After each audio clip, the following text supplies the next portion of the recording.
All right, I think we've got a full house, so why don't we kick it off here? So welcome to Friday Forum, December 30th, 2022, last of the year. It's going to be relatively fluid and short, but we'll do a quick recap of the week and then the past year as well. So forum, reminder to all of us, it is now we have moved into more synchronous updates. There's a lot of asynchronous channels for having some of the information flow that we have. We've got weekly async updates that go out. We've got the looms in the different meetings that get updated in comms, and then we've got different social connection outlets. So this is a great opportunity for us to hear updates synchronously and chime in on chat of how everything is going. So recent achievements, even though it seems to be a light week, it's always a full week. This week, Chris had taken a bit of a think week and he spent some time updating the Snowflake's metrics dashboards. And so one of the things that we want to always have is our hand on the rudder as far as visibility into metrics across the organization. And this comes down to things like product metrics, growth metrics, ops metrics, business metrics. And it's always good to have that dashboard in front of you so that when you're flying, everyone can see visibility into how things are going across the org. So he spent time cleaning up some of the queries and then adding new queries into an existing dashboard, and it will continue to evolve. Ops support is working on, and Chris is running point on this, an autonomy pilot. So the idea is to bring on two outsourced agents so that we can scale up and down support volume as needed. Membership renewals are set for January 3rd for a very large cohort of our existing members. And so we're expecting an increase in support volume from that. And so having autonomy as an outsourced lever, if you want to call it that, for us to scale up ops and support as needed is very good. So this is a pilot and we'll assess as we go.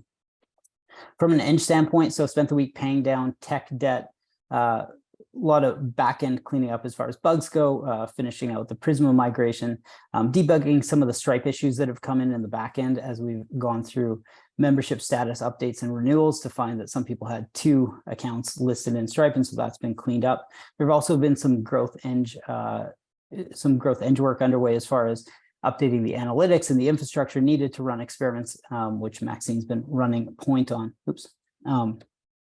Swapping out the metabolic score for the daily, weekly, monthly reports, and then the member portal 2.0 initiatives underway. So building that out as that's been redesigned. And then we talked about the growth analytics, two new ultimate guides. So from an editorial standpoint, we've got the metabolic benefits of zone 2, which is a cool thing because it came through, I think, either Sam or Josh or someone said, hey, what happens as far as metabolic impact when in zone 2 fitness? And so that became, of course, an ultimate guide, and it took a few months of research, as most of the deep ultimate guides do, but that is now launched. And then we've also got one that's timely why metabolic health matters for cold and flu season. So those ultimate guides are always great pieces of content, and they end up leading to quite a bit of benefit from an SEO standpoint to drive more of our organic search, because these are things that people end up searching for, which drive them to our content, which reinforces the value of what we're doing.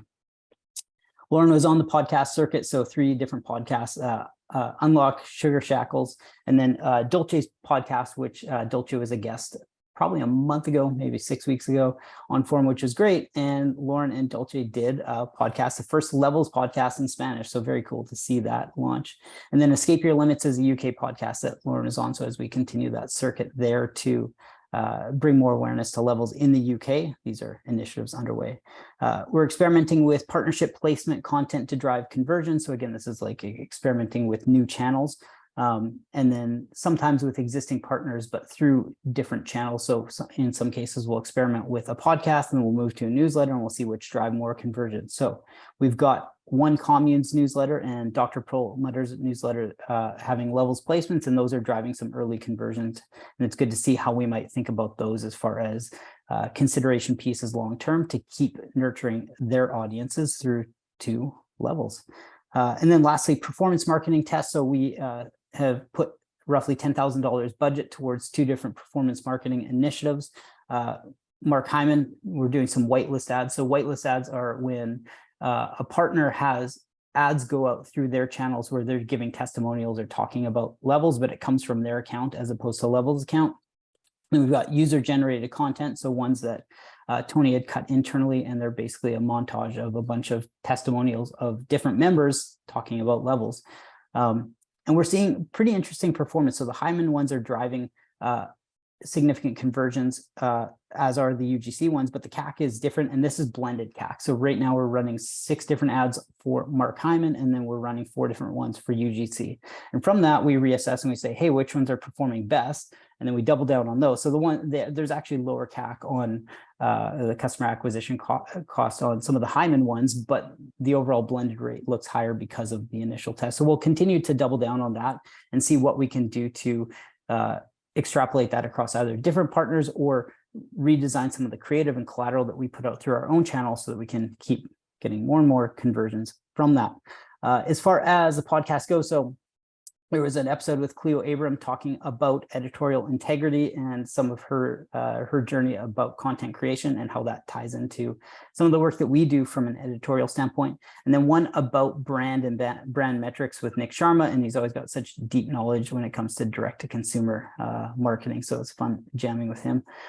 Nicole and Sam did one about culture and about roles and how we think about that as we scale as a company. And then Delian Esporhav from First Round, he and Sam had an open debate, or a dialogue, if you want to call it that. They've got very different perspectives on what it means to have a remote team or a remote company versus an in-person one, and how that can trend long-term for the startups. We have the podcast. So we ended up doing a podcast split. We've got a new channel called Inside the Company, if you haven't seen that. And that is where we're turning a whole new level specifically into metabolic health content. And then Inside the Company is for our business and culture content. And so we've now launched that. And moving forward, we're going to put all different content in the different feeds so that people can find the feeds that fit their interests, which is pretty interesting. So we have 3 feeds, and to date, we've generated roughly 850,000 downloads between 2 podcast feeds. So it'll be cool to see how that grows and evolves as we serve up content to people in the different channels. We've got a year in review video that Tony did. We'll talk more about that in the culture and kudos section. Learn with Travis. So comparison of levels and lumen, which was pretty cool. Kevin Jubal did another video, and then Nourishable did a video on how alcohol impacts metabolic health, or how alcohol impacts glucose levels, which is pretty cool. And then lastly, Ritual did a story piece. So we've got that going out. I think there's one more thing here. One more thing, in-app notification. So when it comes to social proof, we know that testimonials from people on different channels help to drive trust and buy-in. And so the more reviews that we have, the higher we can rate in the App Store. We want this to be a pretty seamless experience for people. And so we've now got an in-app notification that's getting built from products so that people after a certain number of weeks will see this pop up and they'll say, enjoying Levels, go rate it. It's a lot easier than sending out ad hoc email saying, hey, do you want to rate Levels? And we can still do that. But the more that we can integrate it into the product experience, the better it is for everyone. So full week as always, and be great to talk with Steve now. So Steve Clemetson is one of our great content creators and partners with Levels. Steve, if anyone hasn't seen his videos yet, does lots of experimentation with Levels and how that ties into things like how do you mitigate some of the glucose spikes that come from pasta or certain breads. And so anyway, it would be great to hear from you, Steve. You've been using Levels for a long time now. You've got a lot of tenure as a member, and would love to hear about your experience and some of the things that you look forward to with product as we continue to make changes. So as a former process excellence Lean Six Sigma guru, I love data. And that's why I love Levels. I think it was Tom Peters that said, what gets measured gets managed.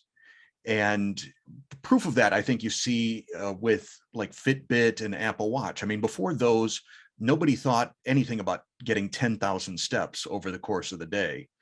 And it's my hope that eventually we can get glucose monitoring to a place where it's more readily accessible, both in terms of technology and price, to the general population, because once they're able to start measuring it and they can start seeing a graph on a daily basis, I think it's going to drive a lot more people into some form of low carb lifestyle. So I think Levels is positioned wonderfully. First, it's great software. I love it. And I love how it's continued to evolve. And I've had the opportunity to watch it evolve over the past, gosh, I don't know how long it's been. Has it been 2 years since I've been a partner? But I think you are positioned in a great place from a software standpoint. So if a company like Apple creates a non-invasive glucose monitoring system as part of their Apple Watch, for example, they can still tie into your app.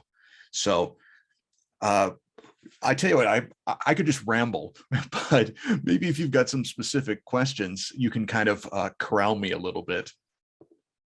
Yeah, it's interesting. You tend to do so much experimentation, and it's something that we talk about long term, how people like you can help the greater community. So would love to hear about even if you want to riff on ideas that have come up as far as using the way you've used the product and what would help you as both a content creator and a thought leader to help a wider group of people through the experiments that you do or through being able to create content, whether through levels or through your own channels. But if there's anything that comes to mind that would make that experience more seamless to be able to share your insights based on the data that you see and the way that you live your lifestyle, because you can extrapolate that to one of many. So I'm sure there are more than 1,000 true fans out of your 243,000 YouTube subscribers that would love to get deeper insight based on the levels data. Yeah, one of the first ways I started using levels, and in fact, I was using a Keto Mojo prior to that, but when you're doing multiple product tests in a single video, you get tired of drawing blood over and over and over again, drawing a baseline and then at a half hour and then an hour, then 2 hours, or, potentially even longer if the spike continues. So getting to a continuous glucose monitor was a big deal for me. And that, I think, really opened up not necessarily the opportunity, but my willingness to do more reviews and incorporate glucose monitoring into product reviews.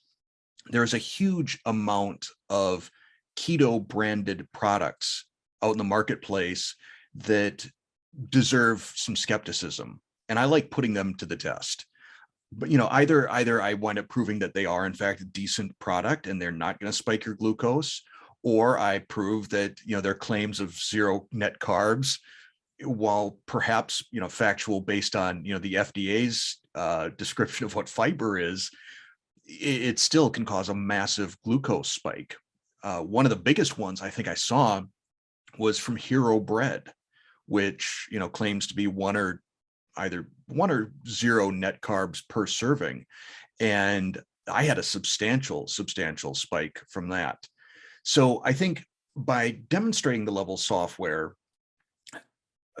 let me back up for just 1 second. I've got a very diverse audience, and that's just not in terms of age or ethnicity or geographics, but also financially. There are some people out there that I think get a little bit bothered by me using levels because it's not within their budget, and they get I think a little bit I don't know if it's jealous or bitter or what it is, but I'll get some feedback from those people. I also get feedback from people who don't have it in the budget and are thankful that I'm being the guinea pig and testing these things out for them. And then there are the people that do have the financial wherewithal, and they share the same sort of hunger for data and insights that I have, and they wind up signing up for the product. So it's one of those things where I have really no misgivings about sharing it in videos. I think it's great. In addition to products that I review, there's a lot of claims out there about how you can curb the carbs that I find a little bit dubious, including some of the arguments about creating resistant starch. So I've done a number of videos on that, and some are somewhat valid, some aren't. But it's interesting to be able to kind of put these to the test, even though I'm just a sample size of one. Oh, oops. Sorry, banged my keyboard there. The other thing that's really interesting, I mentioned insights, is some of the unusual things that will cause glucose to spike or go down. You'd mentioned, and I haven't seen obviously the podcast on alcohol consumption. I made the decision at the beginning of this year to quit drinking, but one of the things I found is that my glucose would dip whenever I would drink. So I don't know if that's the same findings that you had in that video, but some of the unusual things that can cause a dip or a spike And this one actually happened last night, because 2 days ago, I got a big tattoo kind of covering my whole shoulder and upper arm. And once you get into about day 2, that's when it starts feeling like a really intense sunburn. And a couple of times I rolled over onto my shoulder and woke myself up just from the pain. And this morning, when I looked at my levels data, I see 2 rather substantial spikes that occurred that probably coincided with that. I had an instance once where I was pulling on a t-shirt while walking through my bedroom door, and I banged my elbow about as hard as I've ever banged my elbow. And that resulted in, I think, close to a 50-point glucose spike. So, and it's one of those things that if you think about, the limbic system and flight or fight response, you want that kick of glucose in your system in a pain or danger situation. So it makes sense. Love hearing all the anecdotes. We'll have to hear, Mike Haney on our team has an upcoming session for tattoos. So we'll have to see if there's maybe a correlation between tattoos and glucose spikes there. But well, definitely the rolling over on the 2-day phase. You'll feel that. No, it's great, but truly appreciate you joining us and creating all the content that you do, because the one thing that you highlighted about the audience, and we'll hear this time and time again,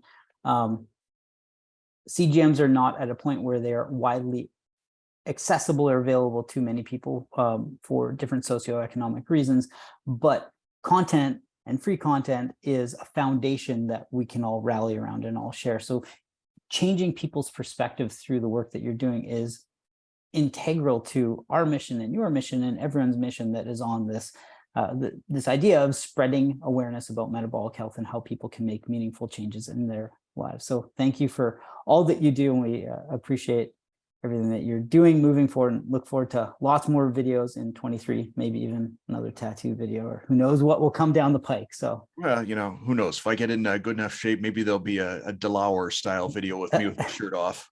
There you go. You're welcome to stay. We've got probably a shorter meeting today. Usually they're about an hour. It might be shorter than that, but you're welcome to stay, or if you have to jump off whenever, feel free to do that. I gotta jump off and go play some Nintendo with my grandson. But thanks for having me on, and everybody have a wonderful, safe, and happy New Year. Thank you. You as well. All right. Thank you. All right. Culture and kudos. Talking about the 2022 year in review video. So if you haven't seen this yet, this is a video that Tony put together, and we've been doing them every year.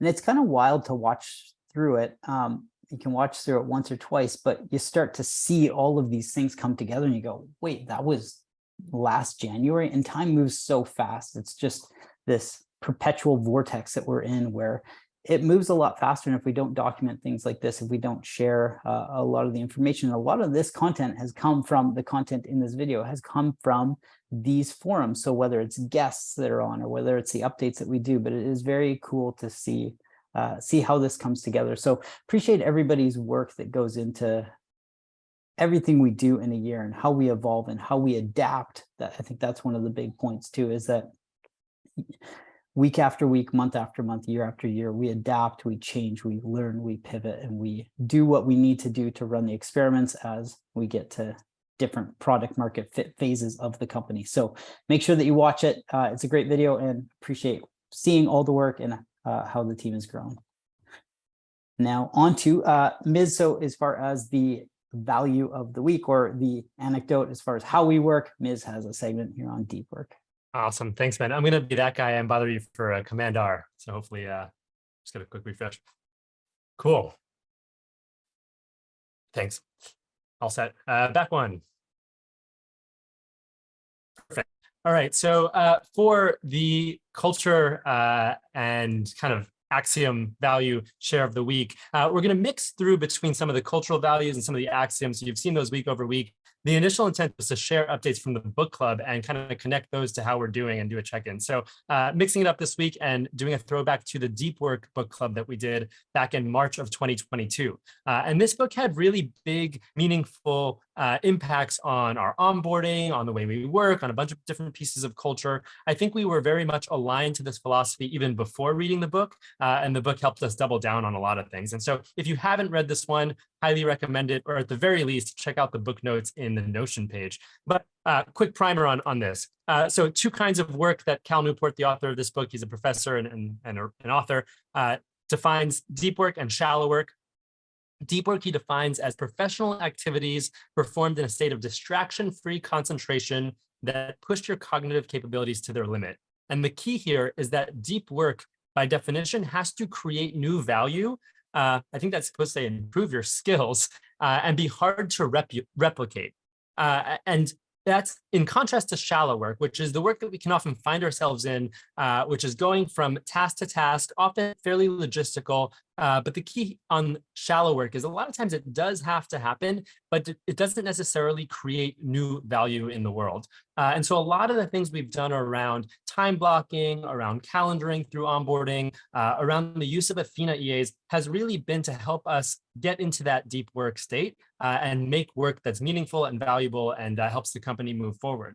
I demoed a really cool product earlier this week for companies to kind of replicate the virtual HQ. And I was fascinated by it. You could like have meeting rooms, you drop in, it's a very lightweight Zoom. And on the one hand, I was like, this is really, really interesting. And then on the flip side, I was like, this is so contrary to our values of how we work and how we interrupt each other and how we have like the online status, the presence thing. And so it really does make you think when you see how other companies work and how some of these products are built that are really good products. They're just not how we work. And it was a good reminder of that. So next slide here. It's often very easy to get into that left-hand schedule, how most people work. I found this screenshot. I was going through all my old iPhone screenshots, which I like to do often. I found this screenshot on my calendar from January 7th of just like a normal day. And this one, you know, even started at 9:30. It was quite late, but just like back to back to back to back meetings, to project preps, to other meetings, to syncs, to one-on-ones. And this is pretty common for most people working in an office at a modern tech company. It's not uncommon to see schedules like this. I think Zoom and remote work has started to change that a little bit, but very, very much still a common occurrence for people's days to look like this, cut up into a bunch of different slices. And what we encourage is the time blocking method, where you're working on important priorities over the course of 90 plus minutes and really intentionally scheduling what your priorities are and how you're going to work on them. But if you don't intentionally do that, it's very easy to slip into what looks like the left instead of the right. So next slide here. In order to get into the deep work routine, there's a few things that you have to set the environment for. One is be really intentional about your location. Second, around duration. It's not possible to just deep work 8 hours through. The third is around structure, like the things that you're going to do to orient yourself to your time, to set goals, and to make sure that the environment is right. And then requirements that help you kind of get into that structure. So this is pulled from some blog posts on deep work. You can read, and let's go to the next slide, one other example. You can read some of the examples of how people do structure their days. I think this one is timely because as we go into the new year with fresh calendars, it's a good chance to reassess where your time is going, what your priorities are in the new quarter, and how you're going to work towards those. And this is true across functions, whether you're doing support tickets, whether you're building documentation, whether you're writing copy, doing product engineering. Some roles do involve interaction, but there's time to build that in, and being intentional about it is key. One more slide here. I pulled a bunch of quotes from our action items document. And so a few of them that were interesting to see kind of how we've done on them. One, the deep work sessions, I think originated from that, and that's had a resurgence in maybe the last few months. Some other practical tips on setting the environment from Paul, turn off your Wi-Fi. From Ben, outsource documentation and memo outlining to Athena. This one from me, which I think we could do a better job at, when sending messages in comms, being really mindful of whether or not that requires a response from someone to keep things moving, or whether you can structure it in a way that doesn't rely on a lot of shallow communication. So saying like, I will move forward with this unless I hear otherwise, versus requiring input from 3 or 4 different people, things like this. Mike D referenced some good Huberman podcasts with links in there. So if you want to check those to see how Huberman structures his focus time. And then what else here? We had a lot of chatter around tallying and displaying deep work and showing it on our calendars. Some of us do that well. Some of us have found other methods, but that was good to revisit. Tom had a suggestion around whether or not creating a day that's explicitly defined as deep work. I think we've slipped into a state where it's more common for us to have more sync meetings as projects have gotten more complex, and we should revisit whether or not that's serving us well, or whether or not we need to revisit that. And other things just coming down the pipe. Scheduled delivery and comms is a default feature coming soon. You can turn it off. What this is going to do is deliver your messages at set times during the day, 3 or 4 times a day, so you don't get into the constant checking. Messages are still there, but you don't see them. And other of like buzzwords from the book: draining the shallows, embracing a shutdown ritual, creating separation between work day and personal day, and just kind of drawing some clear lines. So great book, good time of year to refresh on it. And that's the update on deep work. Amazing. Thank you, Ms. To highlight a couple of those points as we move into 23. One-on-ones, recurring meetings, they are a very good time to assess week over week, or if you've got them bi-weekly, to say, hey, do we actually need to go synchronous this week? And the answer might be no, but if neither party addresses that, you can default to meeting for the sake of meeting, which is not always the best use of time. So that's always a good thing to keep ourselves honest about.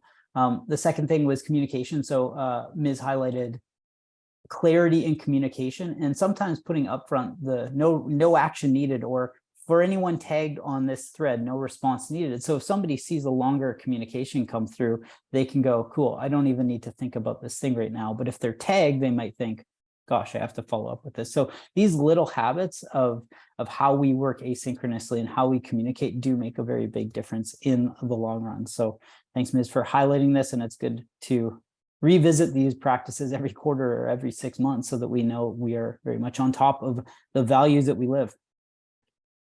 Company objectives. So we all know levels shows you how food affects your health. And this is increasingly important as we move into 23. I think now is a good time for us to all reflect on some of the things that will be coming down the pike, and some of the ways that we'll adapt to what we're seeing macroeconomically and what we're seeing as far as traction goes with our products. So there's lots of work ahead. We know that product is our top priority in Q1 and top priority for the company. We're very much at a stage where we've got a lot of early adopters who are very interested in what we're building, but we now need to reach a broader audience. And that comes through building something that people want and that is accessible to many people.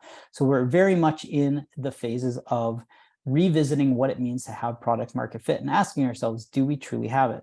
And so on January 15th, there's a new product roadmap that's coming out, but that's going to be something that we'll all work towards as a company to make sure that across product, across growth, across operations, we're very much working together and working in sync so that we are doing the right things to reach product market fit and to make sure that we're taking feedback into account, make sure that we are acquiring and retaining customers in the way that is beneficial so that we are creating value for them, and it ends up being something that we all need to contribute to and we all need to keep top of mind. And probably one of the most important things is keeping each other in check. And if you have questions or comments or concerns about what is being built, to surface those things so that we do go down the right path. This is very much a together effort, and we can't forget that moving into 23. So lots of work underway, lots of adaptation as far as how we will all fit into the mix with adjusting what we're working on at any given time. So thank you everyone, as always, for the work and contribution that goes into getting where we are. But 23 is an exciting year ahead,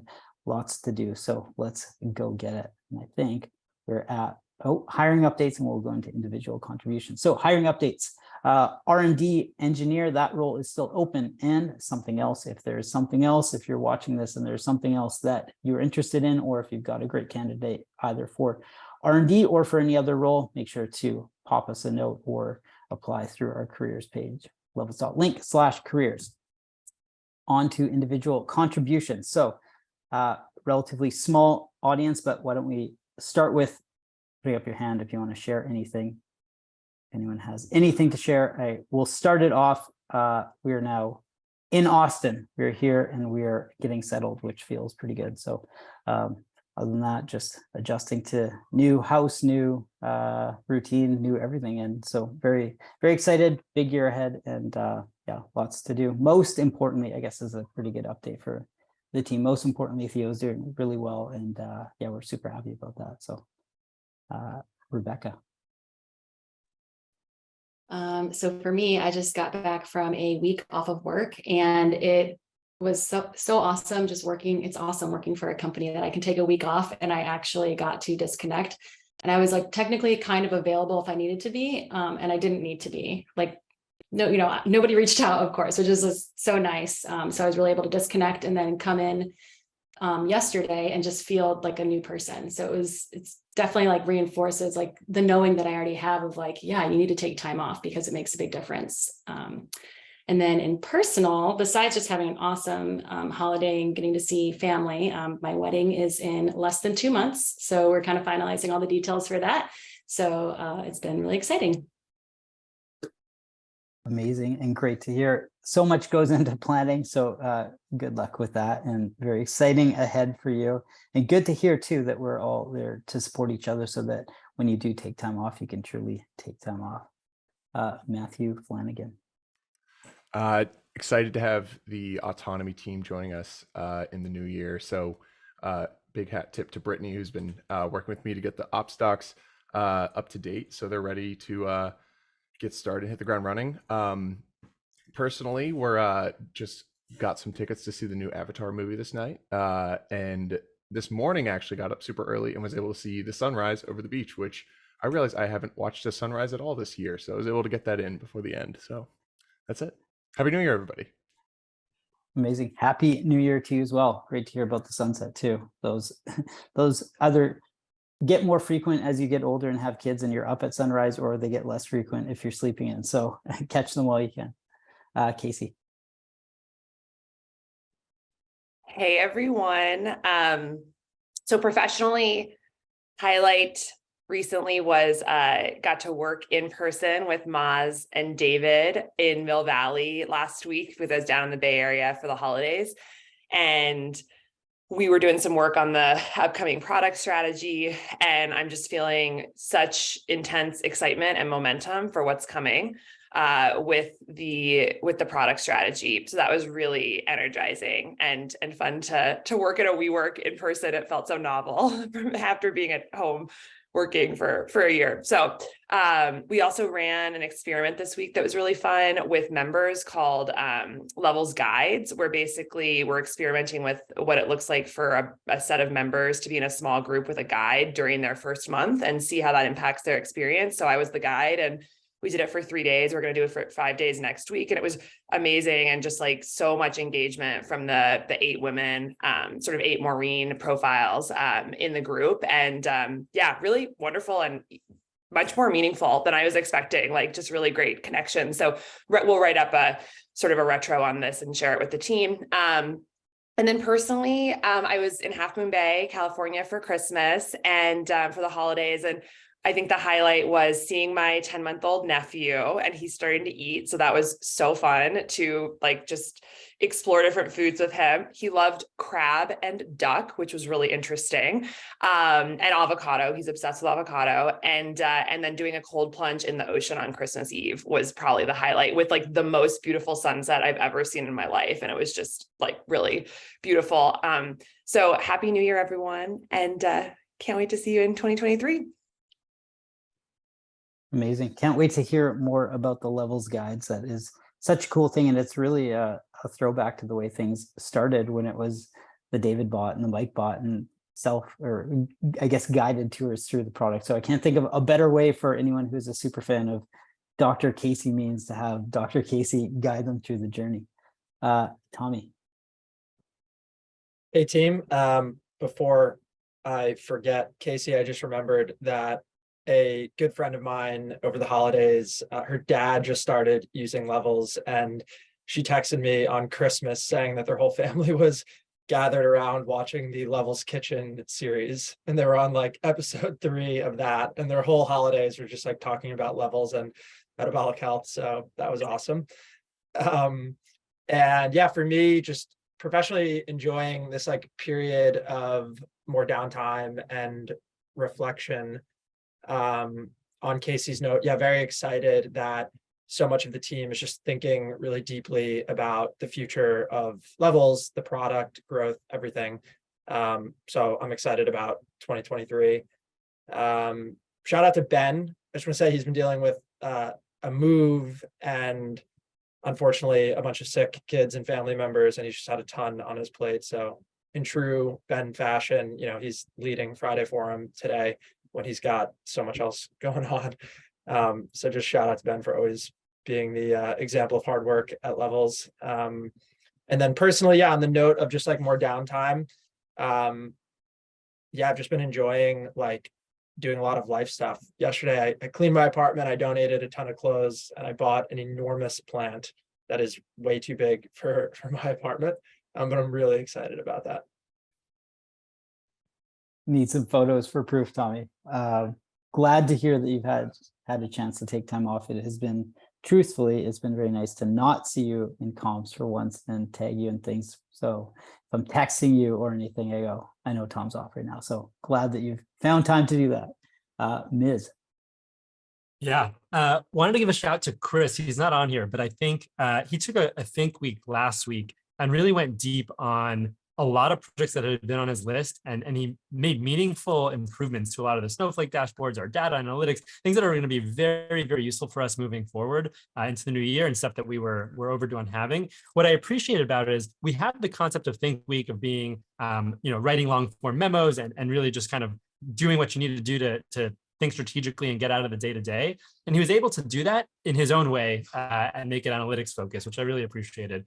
So well done, Chris. Nice inspiration for the rest of us to make Think Week our own and figure out how to do that and for keeping that piece of the culture alive and well. So enjoyed that. On a personal end, similar to Tom and some others, really enjoy Dead Week, as it's called, and have gotten nice long blocks of time that makes me wonder why I don't do that more often during the regular work week as well, to do important things like Notion, housekeeping, personal organization, clean out, to-do list, work better on time blocking, revisit things that needed revisiting. So very much enjoyed that and looking forward to kicking off a fresh year. Good. I love Dead Week. It reminds me of something Grateful Dead, or I don't know what I'm thinking with that, but love the labeling. I think Sam is the last, and unless anyone else has anything to add, Sam can take us home into 23. Yeah, I'm particularly excited about everything we have being worked on in product strategy. There's been a lot of thought going into that. We should have that in a couple more weeks. On the personal side, I was at my parents' house for a lot of Christmas and realized how much I like dogs. We have 2 labs. And I got to just hang out with the dogs for hours, and dogs are so much fun. So one day we'll have a dog. I can attest to that, Sam.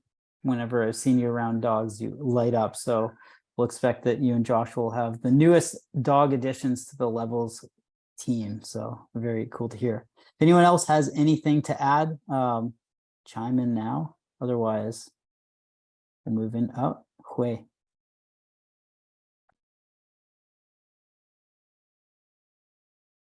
think you're not on mute.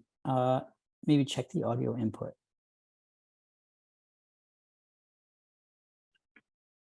We can hear. Yeah, how about now? Yeah, you're perfect. Okay. Yeah, sorry, I'm still adjusting to my headphones. So last year in the middle, I joined Levels. So it was definitely excited decision, but at the same time, it feels risky to join a Series A startup, right? So it has been a very fruitful half year. I learned a lot of things. I worked with great people here. And I really appreciate everyone who is really hardworking. I see that most, I guess, within product group, but I definitely know everyone is doing so across the company. So I'm really glad that I made the decision, and I'm really excited to, like everyone else here, to start the fresh new year with everyone, and looking forward to the product vision, build a really awesome product to make the impact, I always have been wanting to make in this area. So that's it. Love it. Well, thank you to everyone truly for all the work in 22. We've got lots of work ahead into 23, lots of exciting things to work on. So it's time that we go out there, we get it, we all work together, and we work very hard because we've got lots ahead, but this is part of the startup journey. So thank you for everything you've done and for everything that we will do. Happy 22, and let's go get it in 23.